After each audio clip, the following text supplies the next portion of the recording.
ಎಲ್ರಿಗೂ ನಮಸ್ಕಾರ. ಸ್ವರ್ಣ ಕಿಚನ್ಗೆ ಸ್ವಾಗತ. ಇವತ್ತಿನ ರೆಸಿಪಿ ಬಾಳೆಹಣ್ಣಿನಿಂದ ಒಂದು ಲಸ್ಸಿ ಮಾಡೋದು ಹೇಗೆ ಅಂತ ಹೇಳಿ ತೋರಿಸ್ತಾ ಇದ್ದೀನಿ. ಪುಟ್ಟ ಬಾಳೆಹಣ್ಣು ತೊಗೊಂಡಿದ್ದೀನಿ ನಾನು 2. ನಮ್ಮ ಮಲೆನಾಡು ಸೈಡಲ್ಲಿ ಯಾವಾಗಲೂ ಪ್ರತಿ ಸೀಸನ್ನು ಅಂತೇನಿಲ್ಲ, ಯಾವಾಗಲೂ ಪುಟ್ಟ ಬಾಳೆಹಣ್ಣು ಸಿಗ್ತಾನೆ ಇರುತ್ತೆ. ಮತ್ತು ತುಂಬ ಟೇಸ್ಟಿ ಕೂಡ ಇರುತ್ತಿದ್ದು, ಹೆಲ್ತಿಗೂ ಕೂಡ ತುಂಬ ಒಳ್ಳೆಯದು. ಇವತ್ತು ನಾನು ಮಾಡೋ ರೆಸಿಪಿ ಯಾರಿಗಾದರೂ ಇಷ್ಟ ಆದರೆ ಖಂಡಿತವಾಗ್ಲೂ ನನ್ನ ಚಾನಲ್ನ ಸಬ್ಸ್ಕ್ರೈಬ್ ಮಾಡ್ಕೊಳ್ಳಿ, ಹಾಗೆ ಪಕ್ಕದಲ್ಲಿರೋ ಬೆಲ್ಲೈಕನ್ನ ಪ್ರೆಸ್ ಮಾಡಿ. ಬನ್ನಿ ರೆಸಿಪಿ ಹೇಗೆ ಮಾಡೋದಂತ ನೋಡೋಣ. ನಾನು ಈ ಸೈಜಿನ 2 ಬಾಳೆಹಣ್ಣು ತೊಗೊಂಡು ಹೆಚ್ಚಿಟ್ಕೊಂಡಿದ್ದೀನಿ. ಈ ರೀತಿ ಸ್ಲೈಸ್ ಮಾಡಿ ಇಟ್ಕೊಂಡಿದ್ದೀನಿ. ಈಗ ನಾನು ಒಂದು 1/4 ಲೀಟ್ರ್ ಆಗೋಷ್ಟು ಮೊಸರು ಕೂಡ ತೊಗೊಂಡಿದ್ದೀನಿ. ಇದನ್ನು ಮಿಕ್ಸಿಗೆ ಹಾಕ್ಕೊಳ್ಳೋಣ. ಗಟ್ಟಿಯಾದ ಮೊಸರು ತೊಗೊಂಡಿದ್ದೀನಿ, ರೆಡಿ ಇರೋವಂಥ ಮೊಸರು ತೊಗೊಂಡಿರೋದು. ಇವಾಗ ಇದ್ರ ಜೊತೆ ಒಂದು 5ರಿಂದ 6 ಗೋಡಂಬಿ ತೊಗೊಂಡಿದ್ದೀನಿ. ಇದು ಗೋಡಂಬಿ ಇದ್ದರೆ ಹಾಕ್ಬೋದು, ಇಲ್ಲಾಂದರೆ ಸ್ಕಿಪ್ ಮಾಡ್ಬೋದು, ತೊಂದರೆ ಇಲ್ಲ. ಇವಾಗ ನಾವು ಹೆಚ್ಚಿಟ್ಕೊಂಡಿರೋವಂಥ ಬಾಳೆಹಣ್ಣನ್ನು ಕೂಡ ಇದಕ್ಕೆ ಸೇರಿಸ್ಕೊಳ್ತಾ ಇದ್ದೀನಿ. ನಾನು ಮೊಸರಿನ ಜೊತೆ ಒಂದು ಅರ್ಧ ಲೋಟದಷ್ಟು ಹಾಲು ಕೂಡ ಹಾಕ್ಕೊಳ್ತಾ ಇದ್ದೀನಿ. ಅಂದರೆ ನಾವು ಇದನ್ನೆಲ್ಲ ಸೇರಿಸ್ಕೊಳ್ಳೋದ್ರಿಂದ ಲಸ್ಸಿ ಟೆಕ್ಸ್ಚರ್ ತುಂಬ ಚೆನ್ನಾಗೇ ಬರುತ್ತೆ. ಹಾಗೆ ಒಂದು ಅರ್ಧ ಸ್ಪೂನ್ ಆಗೋಷ್ಟು ಜೇನುತುಪ್ಪ ಹಾಕ್ಕೊಳ್ತಾ ಇದ್ದೀನಿ. ಅಂದರೆ ಸ್ವೀಟಿನ ಪ್ರಮಾಣ ಕಮ್ಮಿ ಹಾಕ್ಕೊಳ್ಬೋದು, ಬಾಳೆಹಣ್ಣು ಸ್ವಲ್ಪ ಸ್ವೀಟಾಗಿರುತ್ತಲ್ವ, ಹಾಗಾಗಿ ಕಮ್ಮಿ ಹಾಕ್ಕೊಳ್ತಾ ಇದ್ದೀನಿ.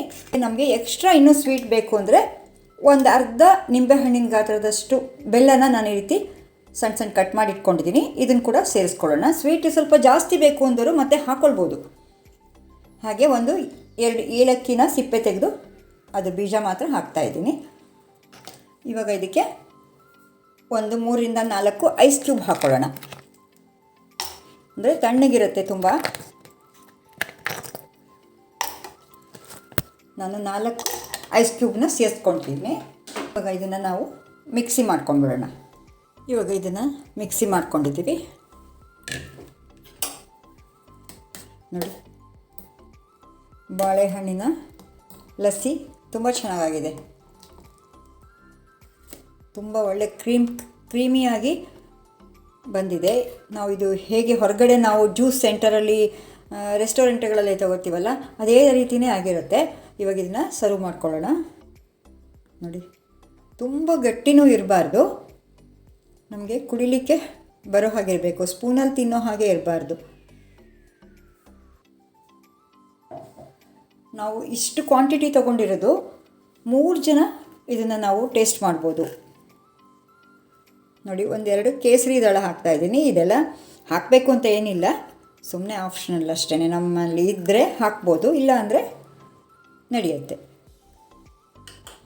ನೋಡಿದ್ರಲ್ಲ, ಕೂಲಾಗಿರುವಂಥ ತುಂಬ ತಂಪಾದ ಲಸ್ಸಿ, ಬಾಳೆಹಣ್ಣಿನ ಲಸ್ಸಿ ರೆಡಿಯಾಗಿದೆ. ನೀವು ಈ ರೆಸಿಪಿ ಏನಾದರೂ ಟ್ರೈ ಮಾಡೋದಿದ್ದರೆ ನಾನು ಹೇಳಿರೋ ಇಂಗ್ರೀಡಿಯೆಂಟ್ಸ್ಗಳನ್ನು ಹಾಕಿ ಅದೇ ಮೆಜರ್ಮೆಂಟ್ನಲ್ಲಿ ಟ್ರೈ ಮಾಡಿ, ತುಂಬ ಚೆನ್ನಾಗಿ ಬರುತ್ತೆ.